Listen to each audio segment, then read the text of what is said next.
ನಮಸ್ತೆ ನಮ್ಮ ಎಲ್ಲ ಕರ್ನಾಟಕ ಜನರಿಗೆ. ಇವತ್ತು ನಮ್ಮ ARL ಹಸನ್ ಕಾರ್ ಶೋರೂಮ್ನಲ್ಲಿ i10 ಮ್ಯಾಗ್ನಾ ಇದರ ಡೀಟೇಲ್ಸ್ ಹೇಳ್ಕೊಡ್ಬೇಕಂದ್ರೆ 2011 ಸೆಕೆಂಡ್ ಓನರ್ ಆಗಿರುತ್ತೆ. ಮ್ಯಾಗ್ನಾ ಮಿಡಲ್ ವೇರಿಯಂಟ್ ಆಗಿರುತ್ತೆ. ಇದ್ರ ಪೂರ್ತಿ ಡೀಟೇಲ್ಸ್ ಬಂದ್ಬಿಟ್ಟು 2011 ಸೆಕೆಂಡ್ ಓನರ್, ಇನ್ಶೂರೆನ್ಸ್ ಕೂಡ ರನ್ನಿಂಗು. ನಿಮಗೆ ಇದರಲ್ಲಿ reverse camera, back spoiler extra fitted ಆಗಿರುತ್ತೆ. ಟೈರ್ ಕಂಡೀಷನ್ ಹೇಳ್ಬೇಕಂದ್ರೆ ನಿಮಗೆ ಫ್ರಂಟ್ ಬಂದ್ಬಿಟ್ಟು ಎರಡು ಬ್ರ್ಯಾಂಡ್ ನ್ಯೂ ಟೈರ್ ಇರುತ್ತೆ. ಬ್ಯಾಕ್ ಬಂದ್ಬಿಟ್ಟು 80% ಮೇಲಿದೆ. 2011 second owner, only 64,000 driven. Showroom maintenance ಆಗಿರುತ್ತೆ. ಆಂಡ್ರಾಯ್ಡ್ ಸಿಸ್ಟಮ್ ಎಕ್ಸ್ಟ್ರಾ ಫಿಟೆಡ್ ಆಗಿರುತ್ತೆ. ಆಫ್ಟರ್ ಮಾರ್ಕೆಟ್ ಸೀಟ್ ಕವರ್ ಕೂಡ ನಿಮಗೆ ವೆಲ್ಡ್ ಮೇಂಟೈನ್. ಬ್ಯಾಕ್ ಸೈಡ್ ನೋಡ್ಬೋದು.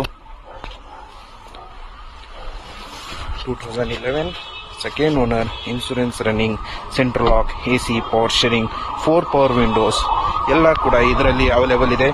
ಇದು ಬಂದ್ಬಿಟ್ಟು ನೀವು ಗಾಡಿ ಏನಾದರೂ ಪರ್ಚೇಸ್ ಮಾಡಬೇಕಂದ್ರೆ ಹಾಸನದಲ್ಲಿ ARL ಹಸನ್ ಕಾರ್ಸಿಗೆ ಬಂದ್ಬಿಟ್ಟು ಗಾಡಿಯನ್ನು ಪರ್ಚೇಸ್ ಮಾಡಿ. ಇದ್ರದ್ದು ಪ್ರೈಸ್ ತಿಳಿಸ್ಬೇಕಂದ್ರೆ 2,75,000 2,75,000 ಕೋಟ್ ಮಾಡ್ತಾ ಇದ್ದಾರೆ. ನೀವು ಬಂದರೆ ನಮ್ಮ ಚಾನಲ್ ಥ್ರೂ ಅಥವಾ ನಮ್ಮ ಪೇಜ್ ಥ್ರೂ ಬಂದರೆ ನಿಮಗೆ ಇದು ಗಾಡಿ ಬಂದ್ಬಿಟ್ಟು 2,40,000 2,40,000 ಫುಲ್ ಫೈನಲ್ ಮಾಡಿಕೊಡ್ತೀನಿ.